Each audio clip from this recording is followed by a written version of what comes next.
Mga kwento ni Fermo.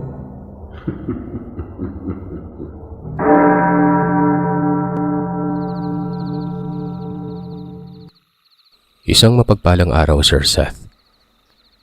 Tawagin niyo na lamang po ako sa pangalang Maricel.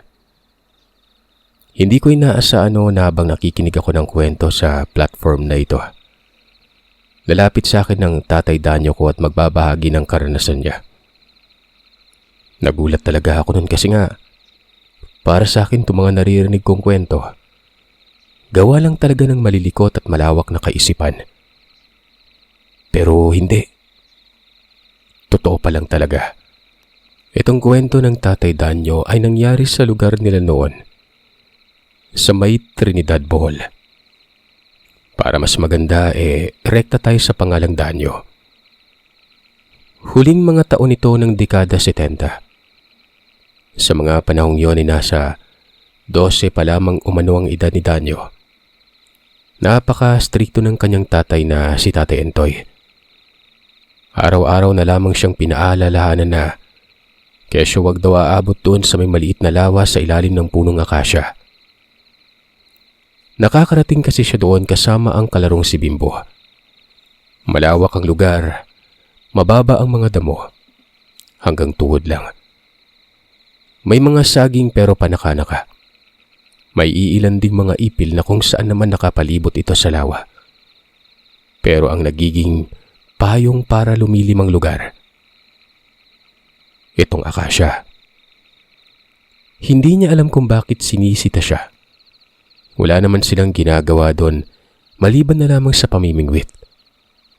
Marami kasing tilapia dito at ang distansya noon mula sa kanilang bahay ay halos 200 metro lang. May mga bahay naman doon pero wala talagang malapit sa may lawa. Ultimong itong si Bimbo ay pinapagalitan ng kanyang tatay. Isang hapon, nakita niya ang kanyang abuelo doon malapit sa lawa. Hindi niya alam sa kung bakit ito naroroon. Galing siyang eskwelahan noon at nautusang ipastol ang 2 kambing. Itong abuelo niyang si Lolo Andol ay taga-kabilang nayon. Pero dati itong nakatira sa lugar. Dahil yung bahay nila ay ang tahanang kumon. Tapos si Tatay Intoy nang tumira dito mula ng magkaasawa. Habang ang mga abuelo naman, doon sa kabilang lupain, na kung saan may isang bahay doon na malapit sa ilog. Tay, ano pong ginagawa ng lolo dyan? Sumaglit po ba siya dito sa bahay?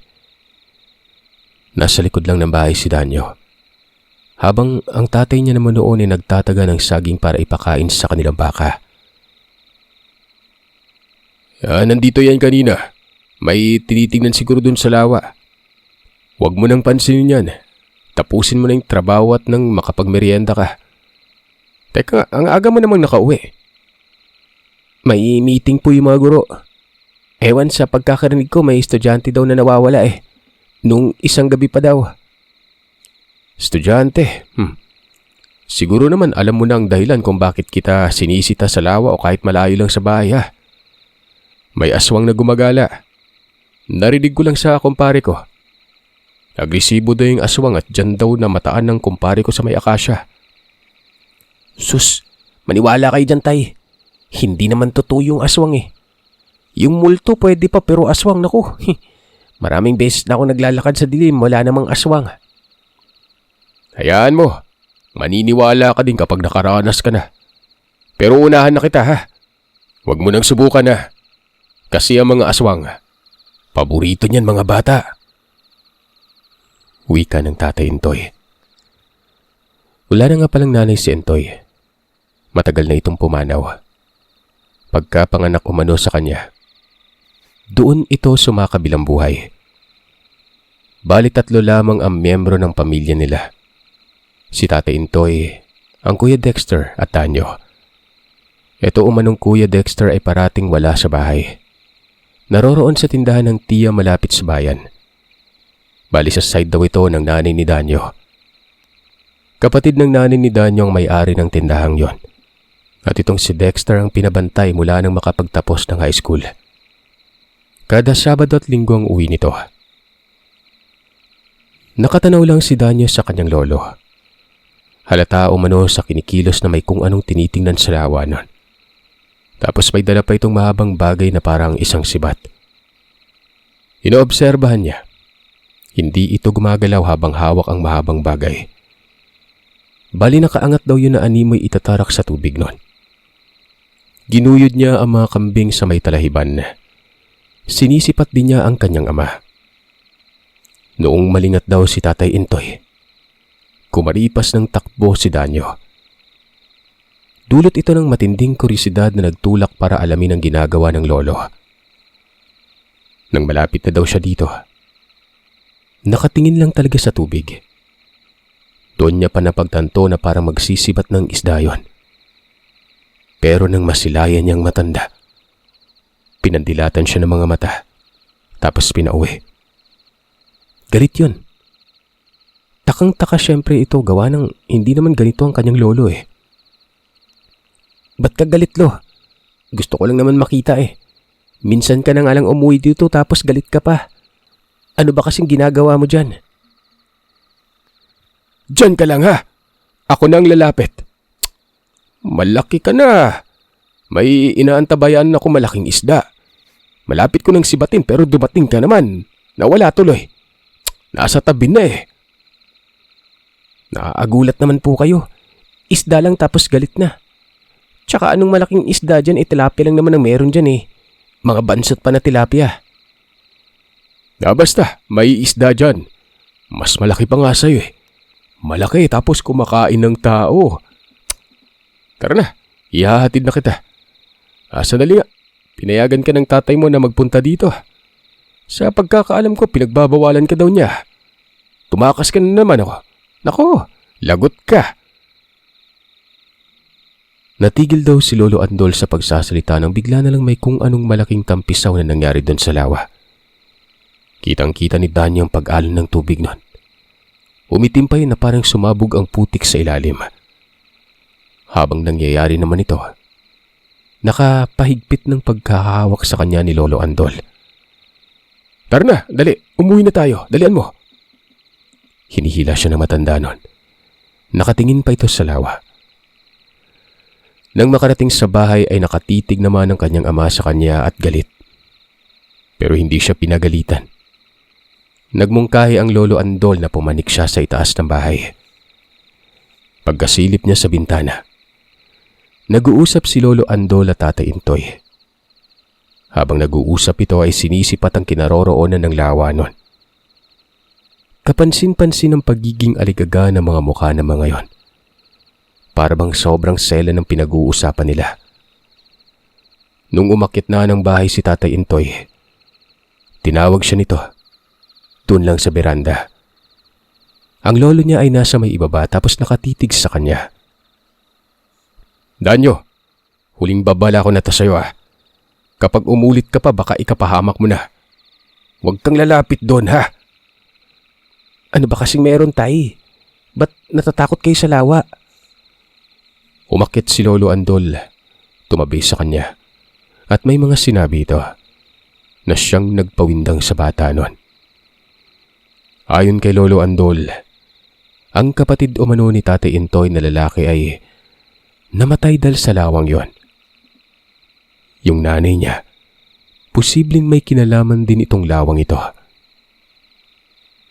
Ang nakatira daw doon, isang undin. Nang pinanganak daw si Danyo ay nahirapan ng komadrona dahil hindi nila mailabas-labas si Danyo. Tapos ibang-iba umano ang kinikilos ng nanay niya nun. Para itong wala sa sarili. May binabanggit pang mga salita na hindi maintindihan. Tapos nakita ng komadrona ang undin sa may bintana nun. Nakasilip.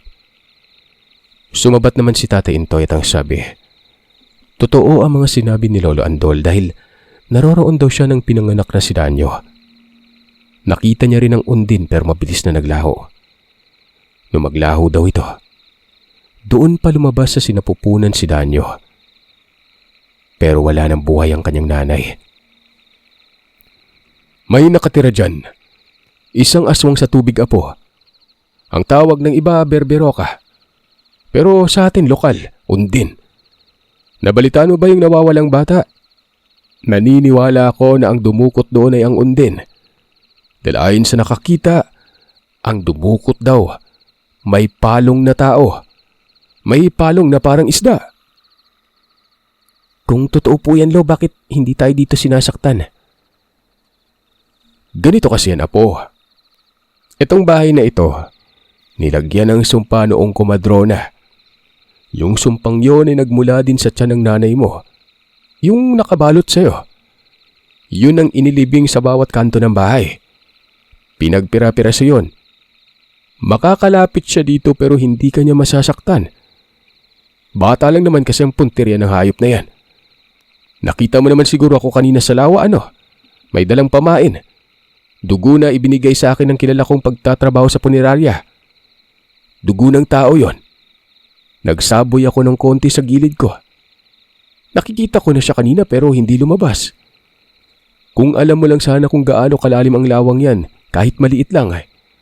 Maniwala ka na lang sa akin, Apo. Dahil ang lupaing yan pagmamayari ko pa. At matagal na akong nakasubaybay sa kung anong sumpa meron dyan.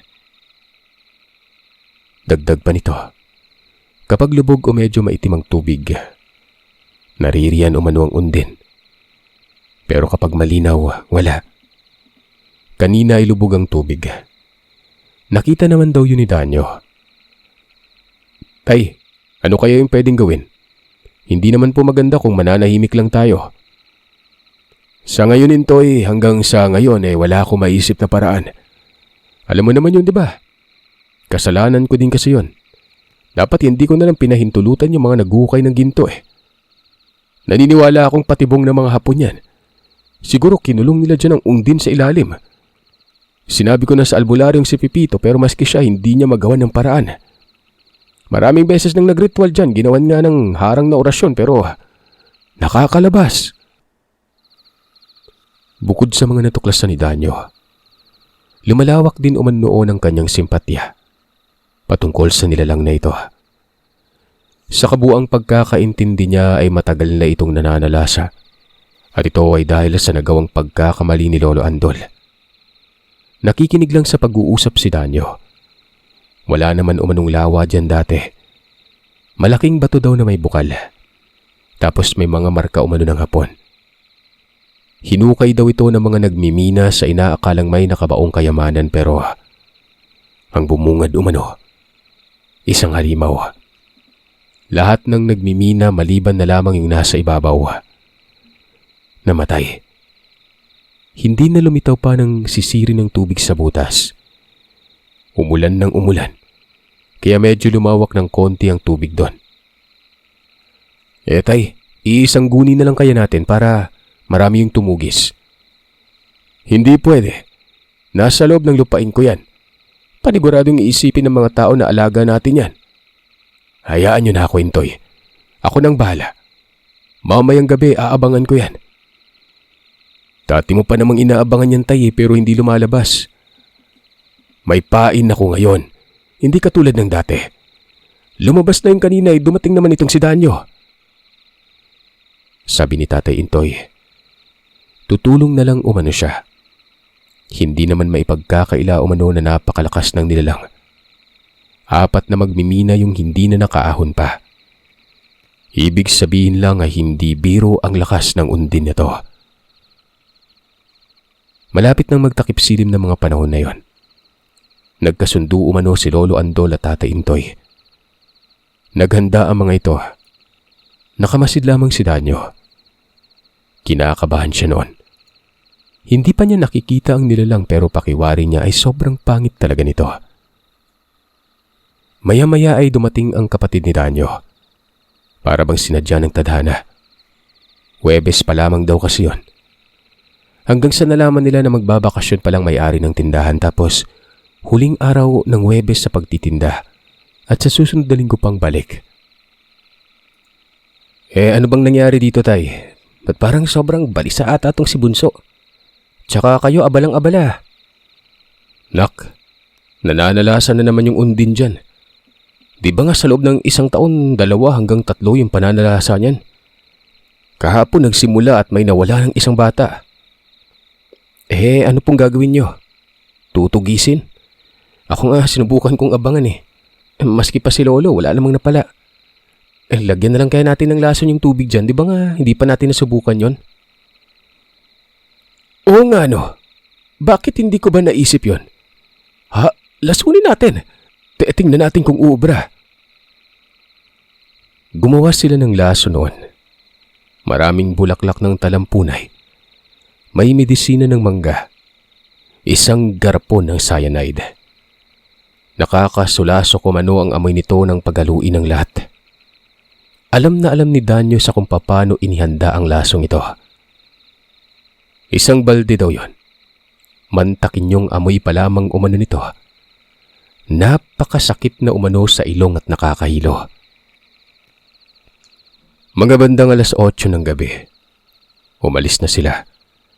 Sumama talaga si Danyo. Siya ang nagbitbit ng flashlight na isa. Dalawa yung flashlight. Si Kuya Dexter umano ang may hawak sa isa pa. Tapos may gasera silang reserba.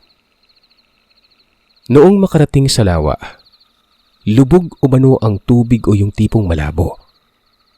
Indikasyon na naroroon sa ilalim ang nilalang.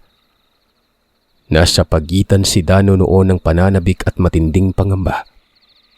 Natural, hindi pangkaraniwan yung makikita niya eh. Hindi naman pwedeng hindi yun totoo gawa ng 3 na sa kanyang kapamilya ang nagpapatunay dito. Unang ginawa nila ay yung dugo ng tao na nasa galon na may marami pang tira. Binuhos yun sa paligid ng lawa.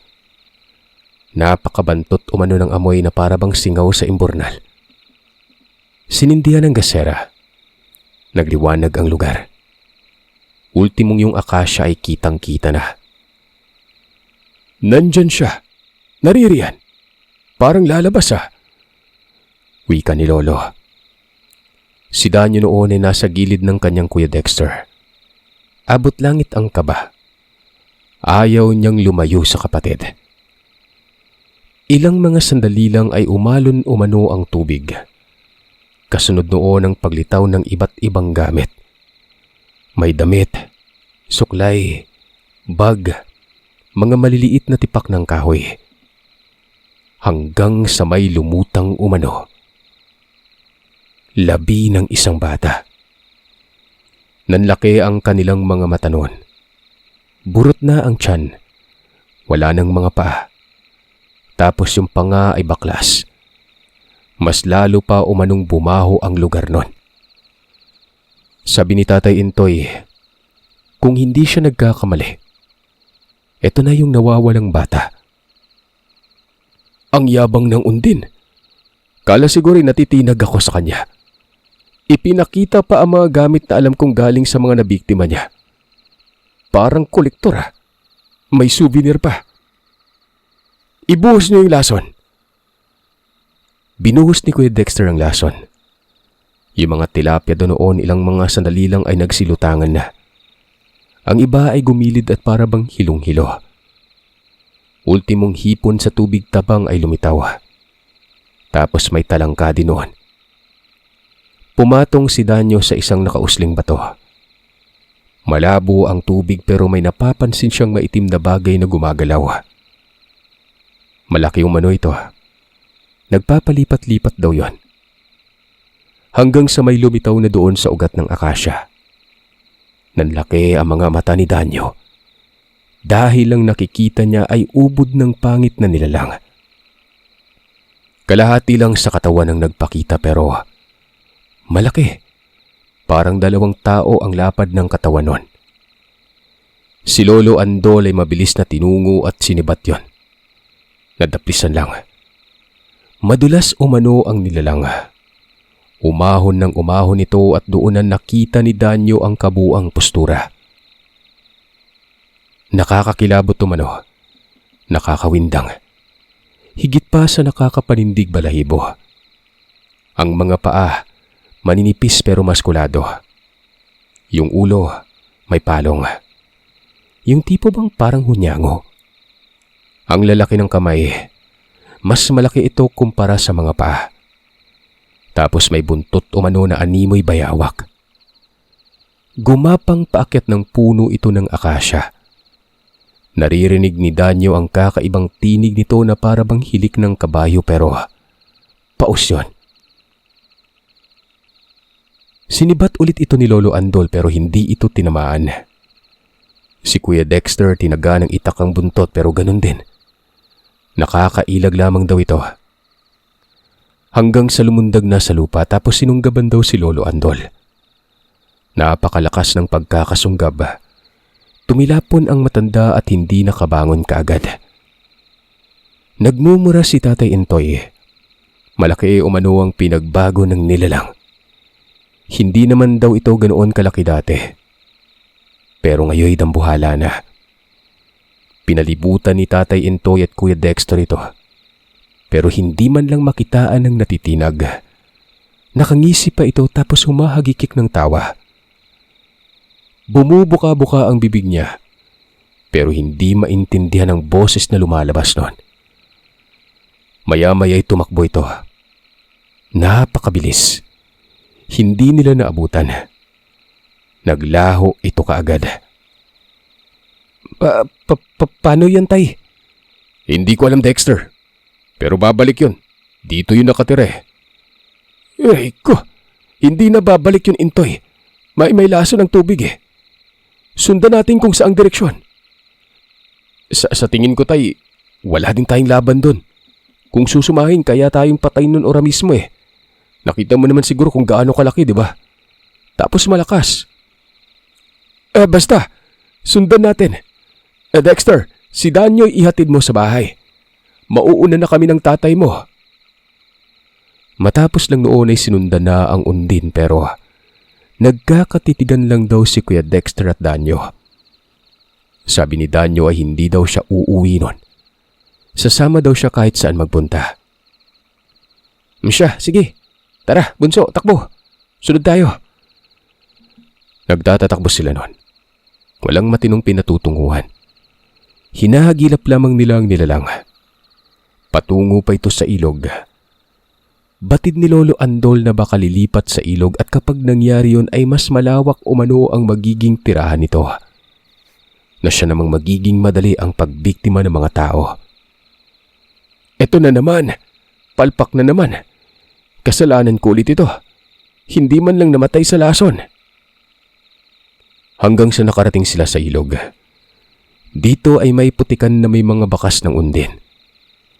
Sinusundan nila yon hanggang sa makarating na sila sa may napakalaking puno ng balete. Nasa itaas umano ng puno ang nilalang. Nakadikit sa malaking sanga. Parang butike. Hindi nakaatim si Tatay Intoy. Umalis ito at nagtungo umano sa kakilala. Sina Danyo ay dumating na.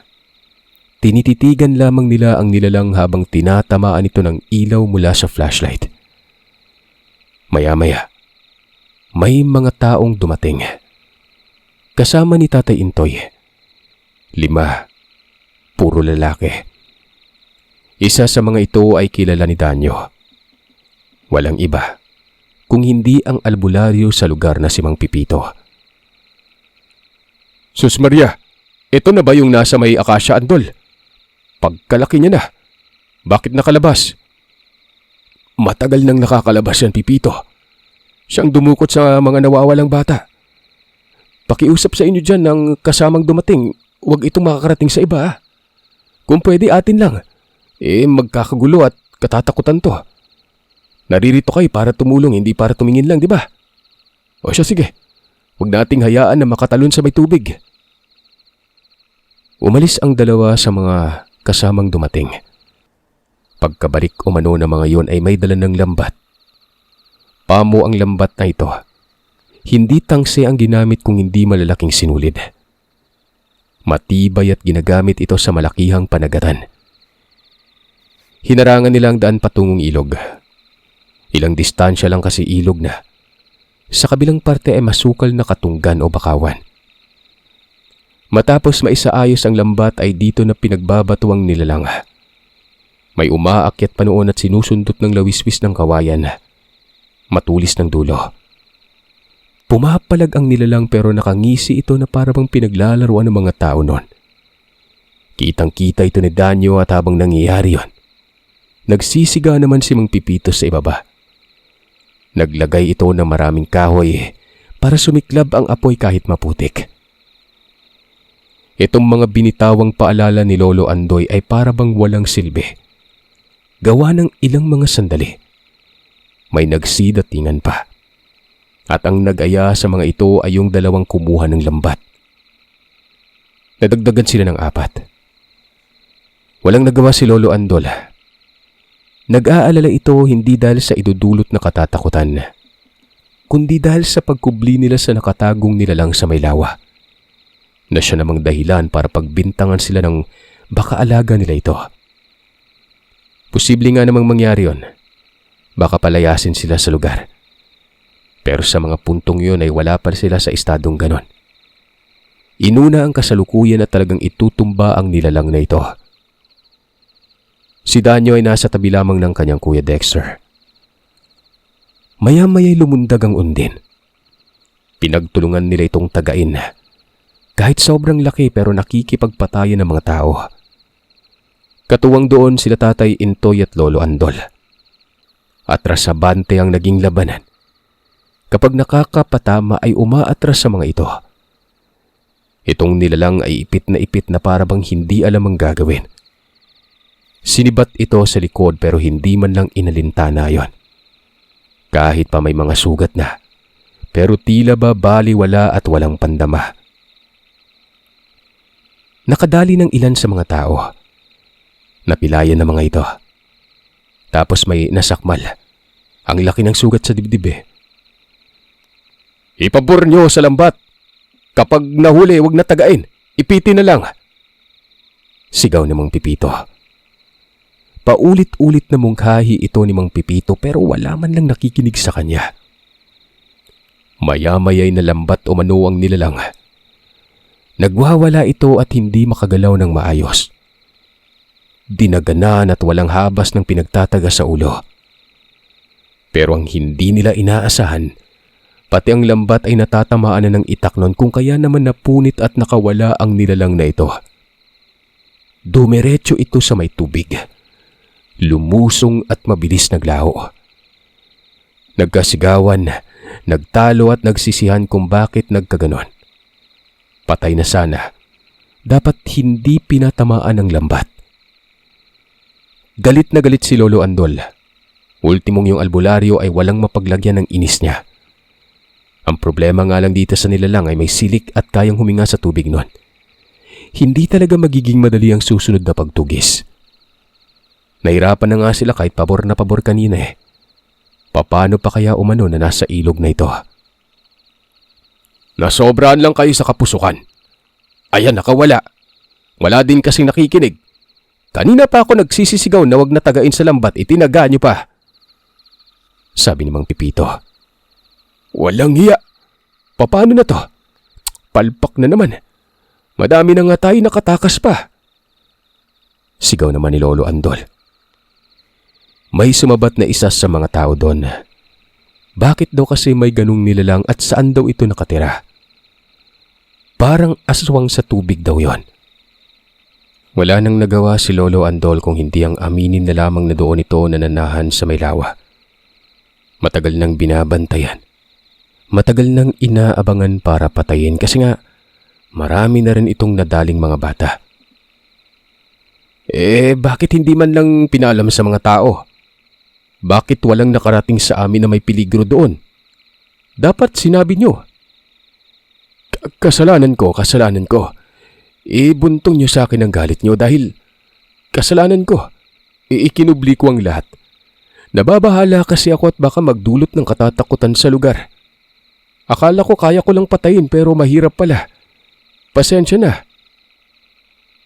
Ano? Ganun lang. May mga bata nang pinatay tapos ganun lang kasimple ang paghihingi mo ng tawad. Loko ka palang matanda ka eh. Dapat ikaw na lang ang pinatay. Itigil nyo na yung pagtatalo.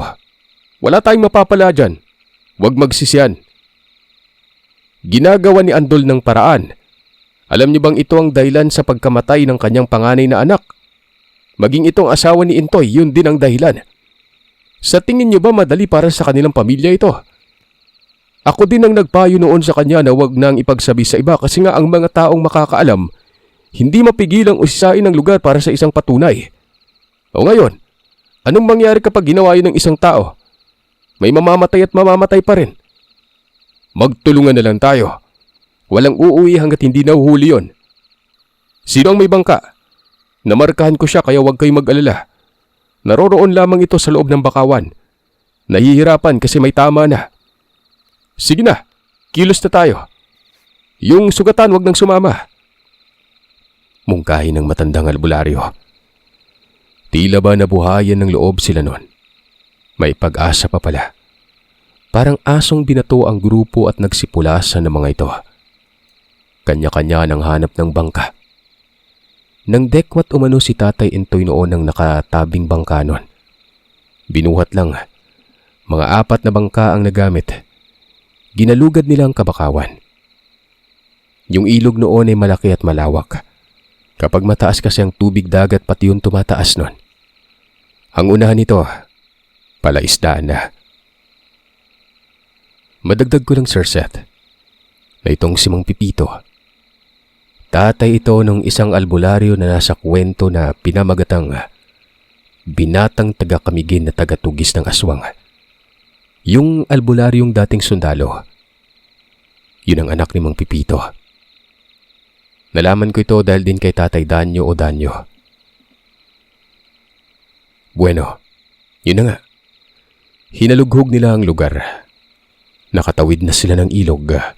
Mababaw lamang doon kaya naman nagsibabaan ang lahat.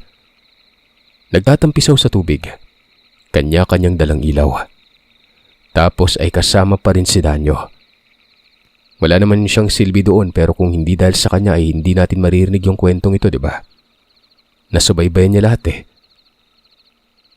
Si Mang Pipito ang nagiging giya. Malapit na daw sila noon sa palaisdaan. Ito pa umano yung pinakaunang palaisdaan sa lugar na napakalawak. Ang lalaki ng mga bakaw. Napakasukal. Hindi katulad ngayon na medyo maaliwalas na tingnan. Sa mga oras na yun ay pasado 12:00 na umano.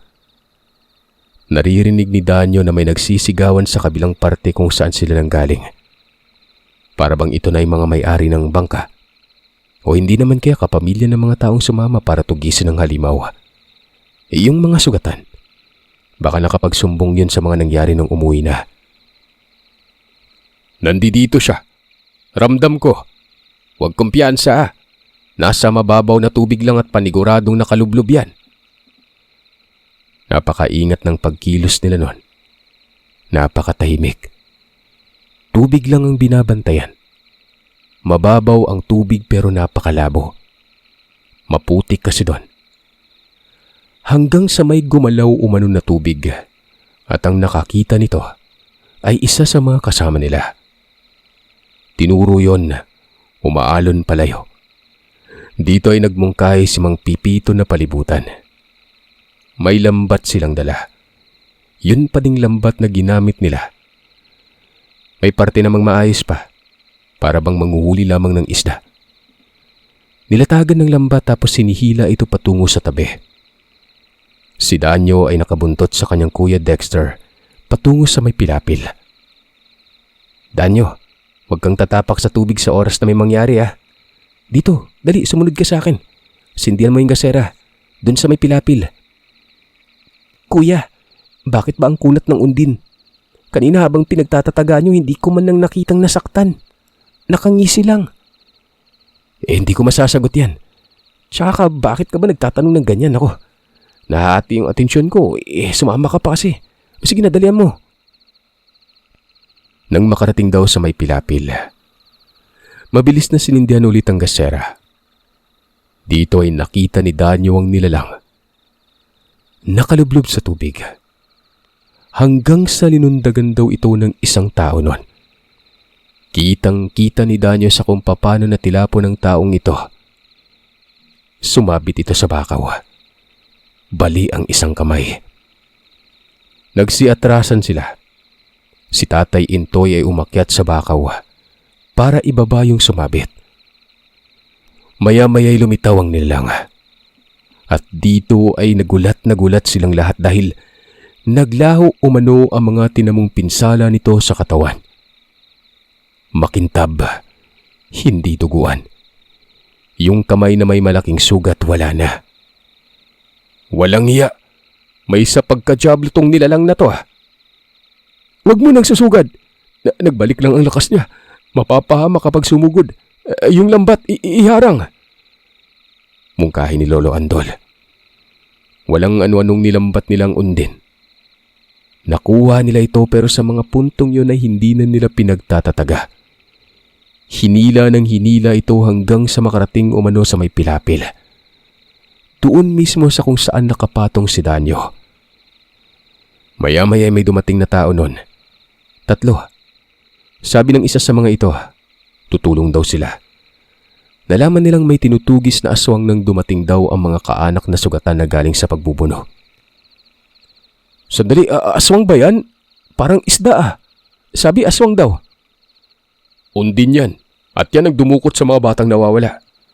Sige, doon kayo sa kabila. Hilain natin sa may patagan. Malapit na yung patagan. Sabi ni Mang Pipito. Sa unahan ng pilapil na yon ay may patagan. May bahay at may nakatanaw na mga tao. Nagwawala ang nilalang. Para bang nanghila sila ng buhaya. Yun umano ang pagkapaliwanag ni Danyo noon. Hanggang sa yung mga tao doon sa bahay. Tumulong ang mga ito. Napakarami nila. Ginapos ang lambat doon sa may puno malapit sa nasabing bahay. Sabi ni Mang Pipito, sunugin umano. Kung hindi nadala sa pagtataka, baka madala sa apoy. Tinambakan nila ng sangkatutak na kahoy. Kahoy na bakaw. Tapos ay may mga paluwa din ng niyog at bukong ubao. Parang lilitsunin nilang nilalang. Kahit anong pagpupumiglas nito ay hindi nakakawala. Bukod sa lambat ay tinalian din ng alambre. Para na umanong suman ito sa may puno nun. Maya-maya nagkaroon na ng apoy. Kung kanina ay parang wala lang sa nilalang. Sa mga puntong ito nang makita niyang apoy ay umatungal daw yon. Para umanong busina ng sasakyan. Nakakabingi. Animoy nagkakatay sila ng isang elembante. Habang nagliliyab ang apoy ay sinusundot daw yun ng sibat pero hindi pinataga. Ilang mga sandali lang, itong nilalang ay para bang nalusaw na kandila. Nagtutubig at unti-unting lumiit. Humuhupyak ang katawan. Hanggang sa naglaho daw ito. Nawala. Naging tubig na lamang na kumukulo yun. Nangangamoy asido. Ganoon umano ayon kay Danyo. Para umano siyang nananaginip na mga panahon na ito. Hindi pangkaraniwang nilalang, hindi din pangkaraniwan ang pagkamatay nito. Pero patuloy pa rin nilang sinigaan yon. Ultimong yung punong kahoy na tupok. Para bang nakakita sila ng sobrang nakakatakot. Ayon kay Mang Pipito ay wala na umano ang nilalang. Patay na ito pero... Alam ko ang naglalaro sa isip nyo. Ang isisi sa ibang tao ang kaganapang ito. Ang isisi sa pamilya nila Intoy. Ito lang lilinawin ko . Wala silang kasalanan. Biktima din sila. May pagkakamali nga lang pero maiintindihan naman ito kung tutuusin . Yung nilalang na yon sumpa yun na dala ng mga banyagang hapon dito. Wala na siya. Ligtas na tayo. Kung may nawalan hindi kasalanan nila Intoy kung hindi kasalanan ng mga magulang. May mga babala nang nagsilabasan na may gumagalang aswang pero anong nangyayari? Hinahayaan lamang ang mga batang maglaro sa labas sa gabi. Napakakumpiyansa. Maraming salamat sa inyo. Tanggapin na lamang natin ang katotohanan na may dadaan na subok sa isang tao na may madali at may mahirap din. Wala umunong nagsikibuan matapos makapagsalita ni Mang Pipito. Dagdag ng albularyo ay para hindi daw maalarma ang lugar. Kung sino lang ang nakasaksi ay yun lang ang makakaalam. Baka magkagulo pa. Mas lalala lamang umano ang sitwasyon. Pero sa kabila ng lahat, Sir Seth, ay nilisan nila Danyo ang lugar. Ibinenta daw ang lupa at nagpakalayo-layo kasi nga may umaaligid daw na tao gabi-gabi nun. Para bang pakiramdam nila may nagbabanta sa buhay nila. Kaya imbis na harapin umiwas na lang. Ultimong sinalolo Andol at ang asawa nito'y lumisan din. Marami din kasing nawalang bata. Bagay na hindi mapipigilan na magalit ang mga tao sa oras na malaman ang lahat. Lahat ng ito dahil lang sa maliit na lawa na malapit sa bahay nila Danyo.